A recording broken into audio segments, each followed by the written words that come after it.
Hey everyone, talking about Cream Dream by TSVGA. The notes in this are blood orange, sweet orange, bitter orange, vanilla CO2, vanilla tincture, vanilla absolute, almond, amber, and patisserie accord. To me, this opens like the spilled kind of remnants of an orange creamsicle on like a faded table in an old fancy bakery. Just again, the remnants. This is not like a full on, really, sweet, bright, sugary creamsicle by any means. The orange in the very beginning is too bitter for my taste, and it's just like almost really briefly going into that kind of like cleaning spray territory, but it literally lasts less than like a minute like that. Then it kind of fades into the background a lot more. I like the almond here. It's a lot more unique than almond usually is done in wearable fragrance, less kind of cookie-ish. And I like almond cookie fragrances. I even have a video on my channel, like the top 10 almond cookie fragrances or something like that. But I really like seeing something like this that's just a little bit different. There's almost like a dusty almond flour haze, sort of like filtering the scent. I saw some people mentioning it being reminiscent a little bit of a cinnamon bun. I wouldn't have thought of that, but after reading I can kind of see it, but it's like a really faint sort of cinnamon bun in the distance to me.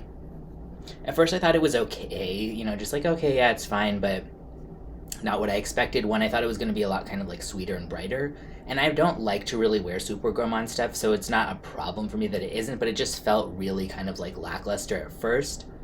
But the more I kind of let it dry down, the more this has really grown on me. Again, makes me think of some element of like faded almond flour or something, and I kind of like that it's more faded and just like less in your face gourmandy, and there's something that's just kind of, I don't know, I find it like a bit captivating, like an old fancy bakery, almost like an old ice cream parlor, the ancient smell of like waffle cones, coated on the wall or something.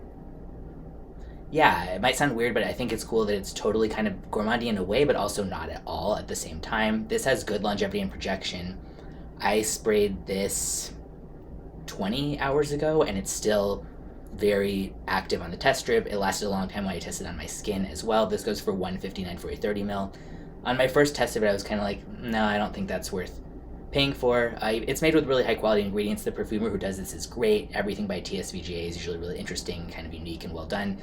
But yeah, first test I was kind of like, yeah, no, it's just okay. But the more it's just really the patisserie accord, that kind of like bakery vibe or something, and the way that it's done in a more,